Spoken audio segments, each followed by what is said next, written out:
Hello and welcome. It is wisely said that the more we know, the more we become aware of how much we don't know. We may go on extending our learning until our dying day, yet no mortal can rise to omniscience, to knowing all.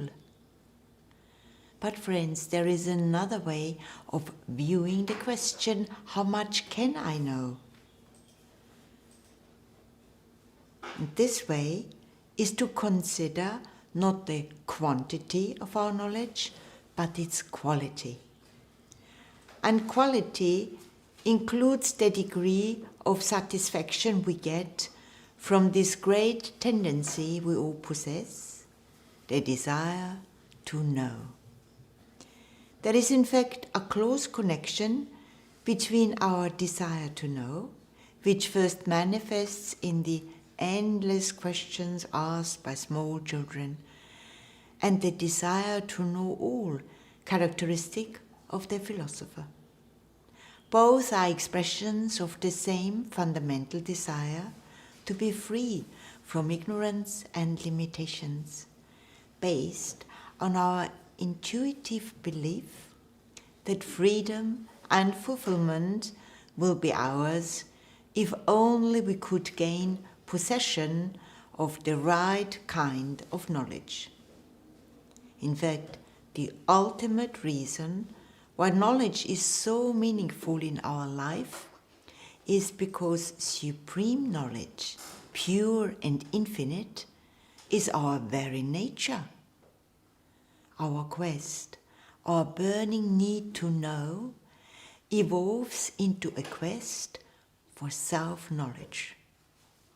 This self is the subtle essence of our being. It transcends body and mind and cannot be characterized by the attributes and qualities that we normally feel are typically ours.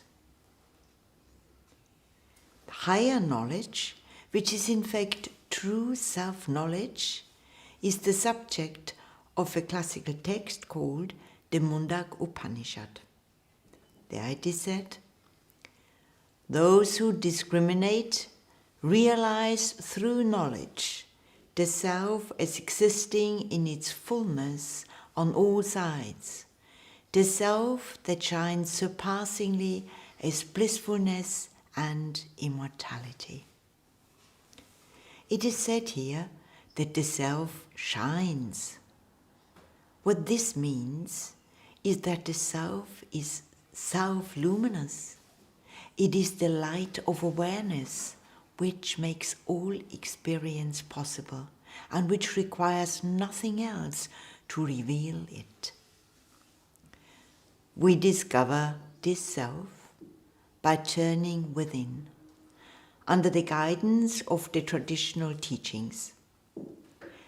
And in time, we find that this self-shining presence in our heart is not different from the ultimate reality in all. First, we must clarify that the knowledge we are considering is not the knowledge of empirical facts or the specialized knowledge of particular subjects.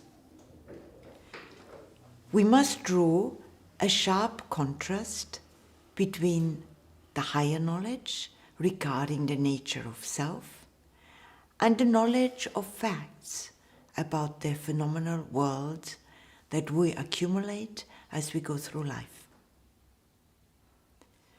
The higher knowledge is not gained, it simply is. And that limitless isness is our true nature. It is synonymous with bliss, and therefore is one of the highest value and quality. It is only self-knowledge that will truly satisfy our urge to know.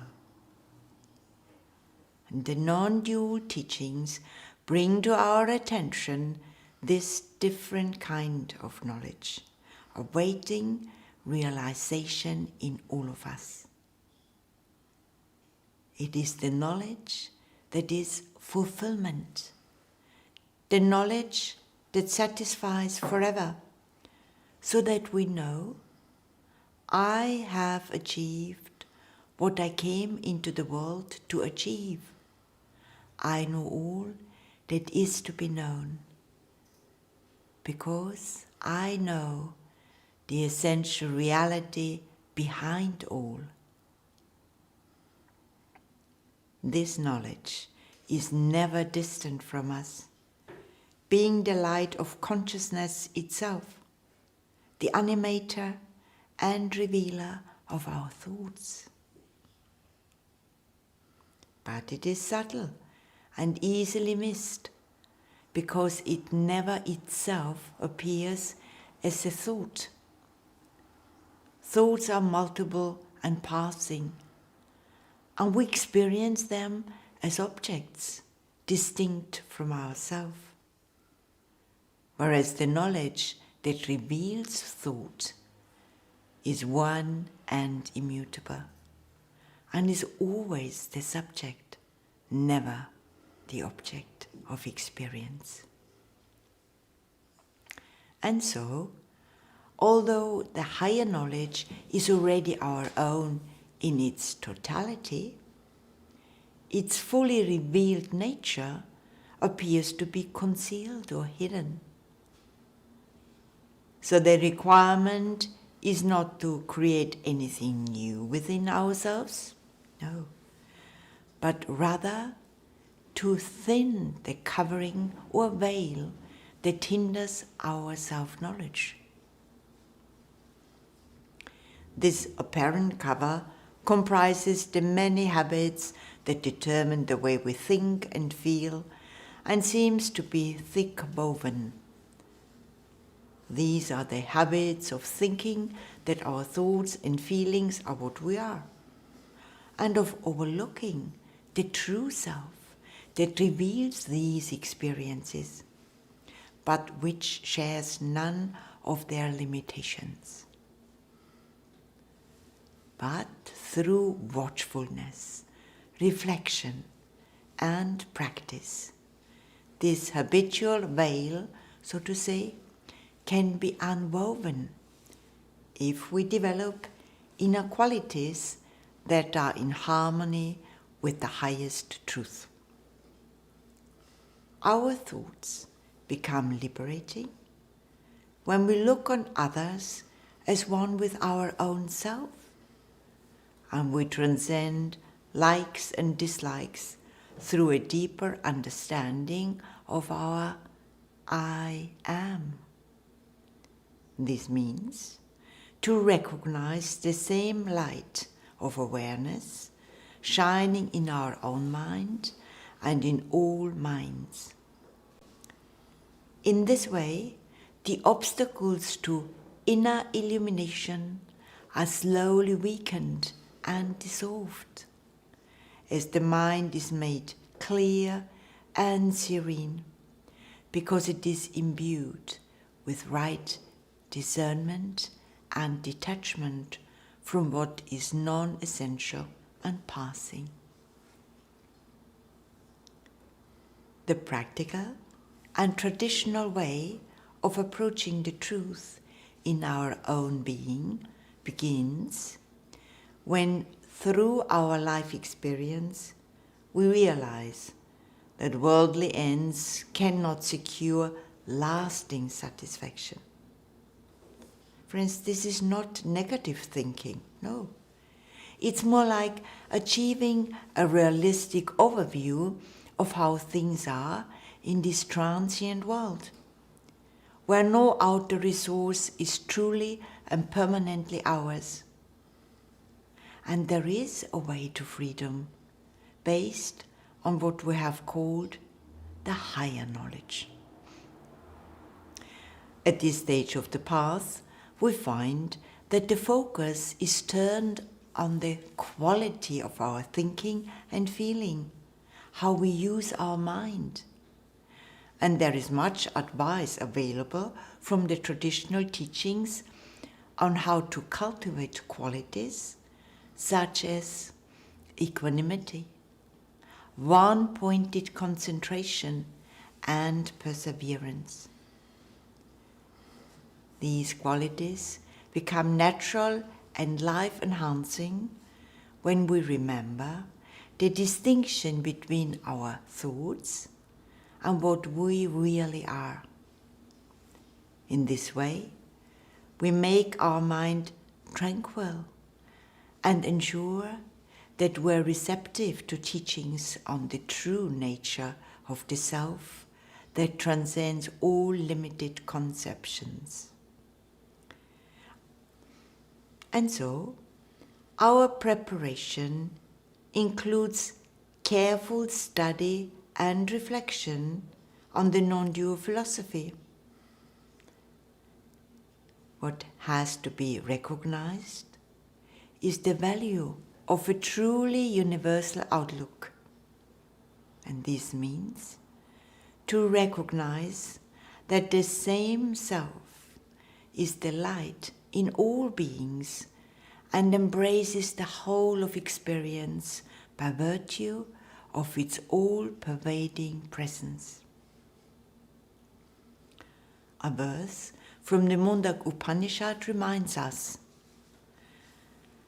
by the higher knowledge, the wise realize everywhere that reality which is not available to our normal understanding, which is eternal, which appears in many forms, which is present everywhere and is the source of all. Notice that such verses indicate the nature of the supreme reality in negative terms, by stating what it is not. To say the truth is immutable simply means that it transcends the mutations or changes of empirical life, including that of death. On the other hand, this same immutable principle is what makes possible the entire world appearance.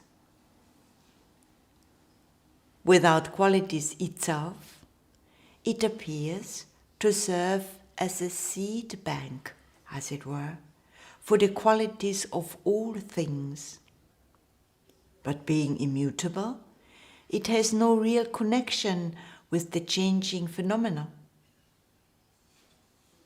And yet, no thing can appear or exist independent of this deeper reality, because it is the one principle of being that underlies all. There is no other cause or origin of all things. How reality can be untouched by all mutations and differences, and yet apparently serve as the source and sustainer of all phenomena, is a mystery that can only be solved through direct experience of reality as self. The unillumined mind can only conceive of the world as apparently depending on the immutable.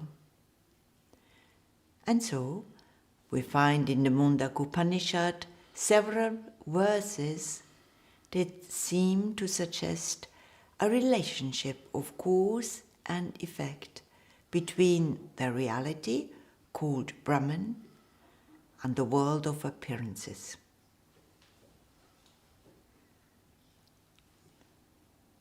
Another way of putting this is to say that everything in our experience can be seen as rooted in that deeper, changeless, non-dual reality. And nothing is really different from that reality.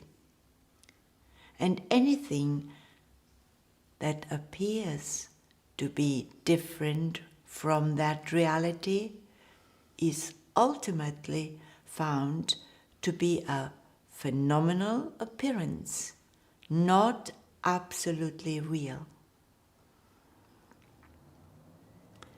As the Mundak Upanishad puts it, as from a fire fully ablaze fly off thousands of sparks, each non-separate from the fire, so from the immutable originate different kinds of creatures, and into it they merge. Friends, all phases of nature and of life are ultimately from this, and part of our preparation for enlightenment, as it were, is to see the world in this new light, and always to remember that its apparent source is that deeper reality that is revealed in the higher knowledge. Having prepared the way and planted the ideas based on truth, we need to become rooted in the conviction that our true identity is the changeless light of conscious awareness, which is present in our own being as our true nature or self. For the realization is direct experience of the fact that is pointed to in these words: I indeed am all this. At this stage of our inner inquiry, the focus of our attention is that ultimate self, our true being, present in the heart here and now. In the Mundak Upanishad we read, one who knows this supremely immortal Brahman as existing in the heart destroys here the knot of ignorance. And the meaning is that we begin by discerning the light of self-awareness in our own heart. As this discernment deepens, the same essence is revealed in the heart of all.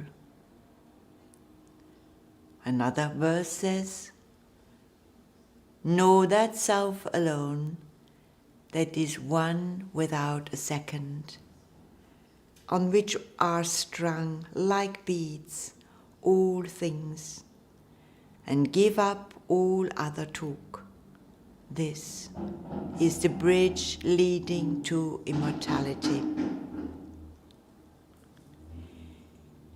This means learn through careful observation that in your own consciousness there are no boundaries or divisions. It is one without a second. The same is true of the reality underlying all phenomena.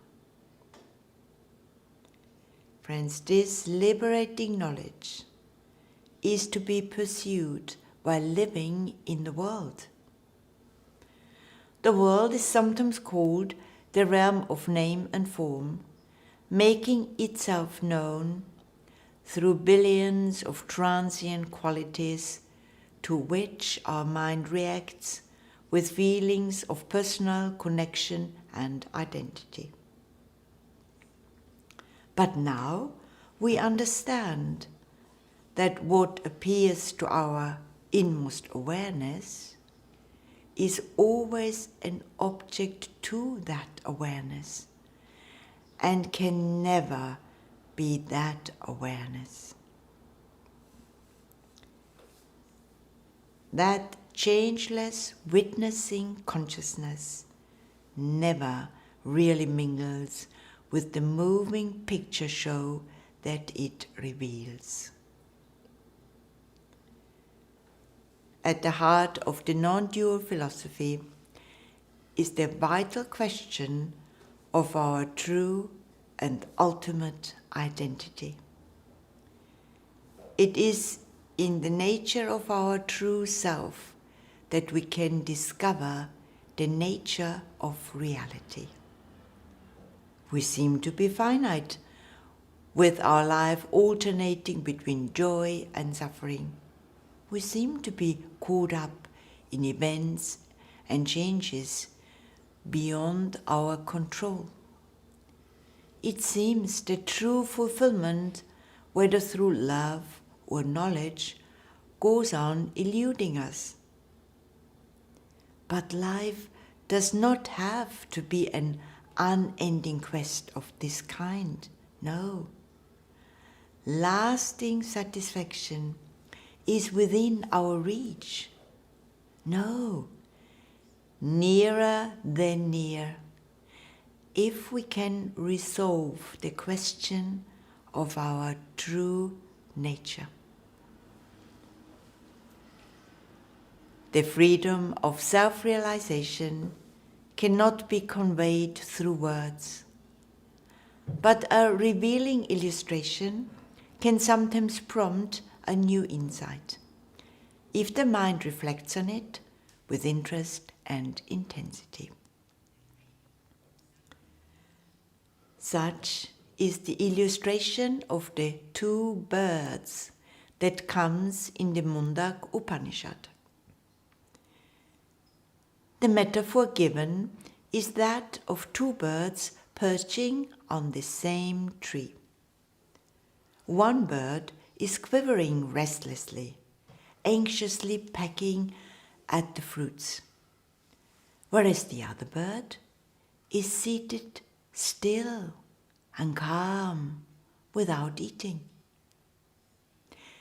The tree represents our personality, and the two birds stand for our lower and higher self. The restless bird signifies our pursuit of worldly desires, where the lasting happiness we seek always seems to be just beyond our reach. The calm bird symbolizes the unchanging, eternal, witnessing consciousness, the deeper reality awaiting discovery as our true self. To be awake to this dimension of our being is to find profound tranquility and satisfaction that depends on nothing else. So friends, we have an ultimate choice in life and a supreme possibility, because these teachings on the higher knowledge, which means the higher self-knowledge, are open to every sincere inquirer.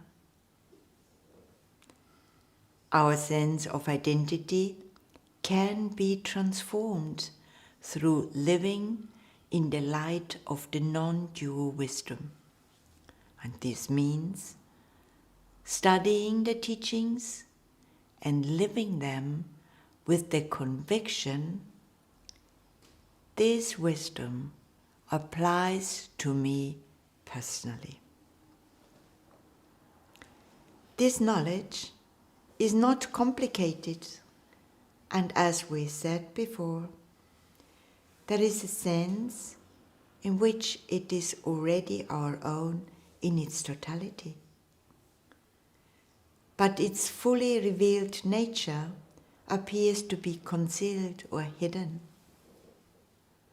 What we are seeking concerns nothing other than the uncovering of our own identity as the self which is immediate, self-evident, and the same in all. I indeed am all this.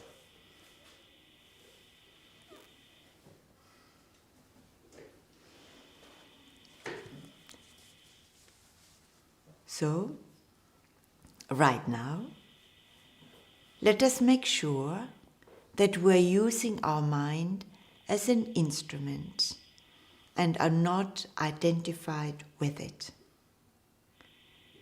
This is the essential first step or adjustment which we can take at any time. Doing this consciously will immediately connect you with your true nature, the real source of inner security and fulfillment. To say, in truth, I am not this mind, is to automatically affirm that I transcend the mind and all its limitations. The ultimate negation is the ultimate affirmation. In this way, we are affirming our identity as that which is self-luminous, self-sustaining, and we are taking our stand on the reality of our own being.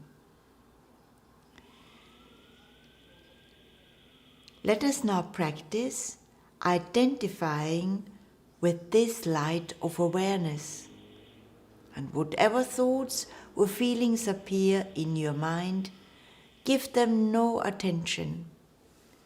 Continue to identify with that light of witnessing awareness. I am this light of awareness. I am this light of awareness.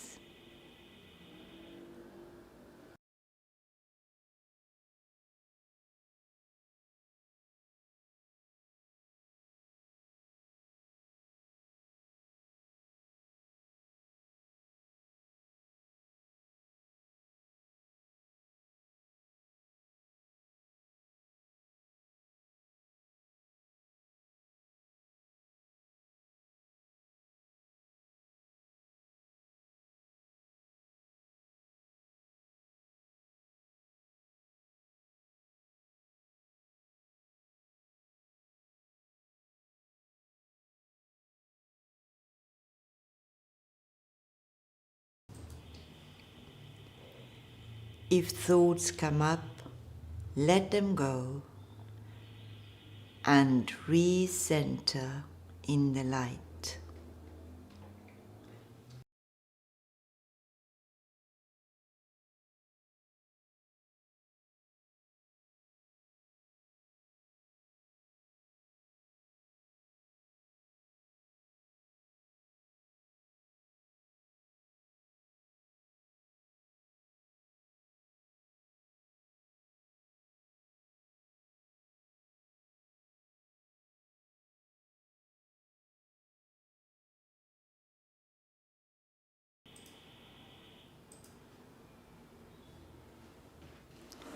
Now, remember and affirm that the consciousness in you, the consciousness you are, is the consciousness in all, one, boundless, universal.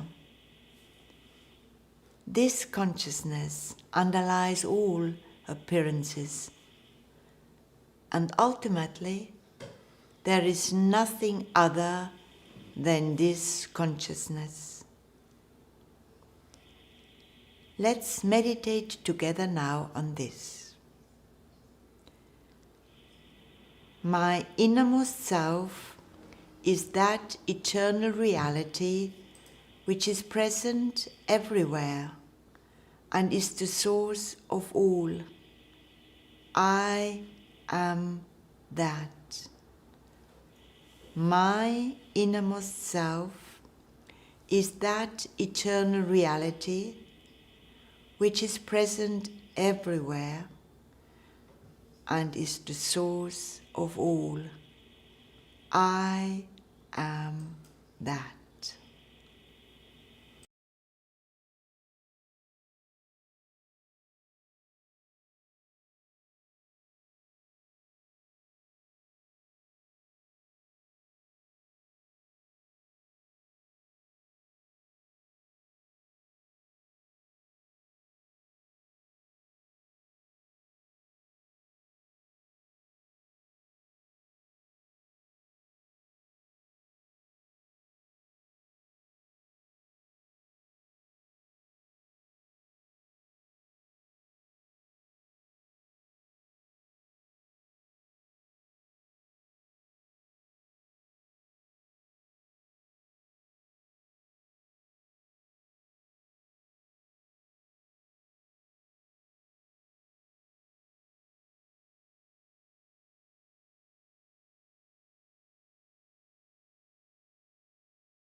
My inmost self is the reality present everywhere.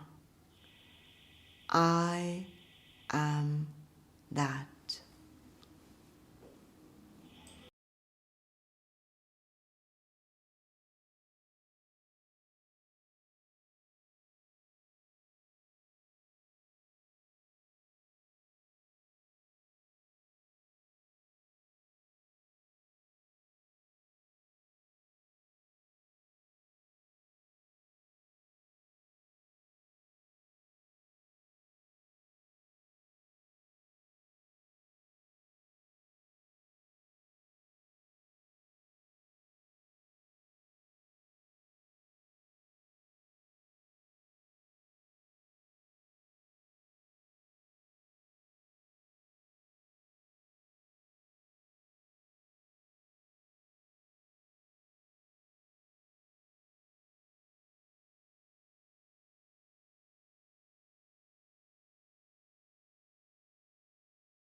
Friends, let us remember that as we go about our daily life, our tasks need not separate us from our true being.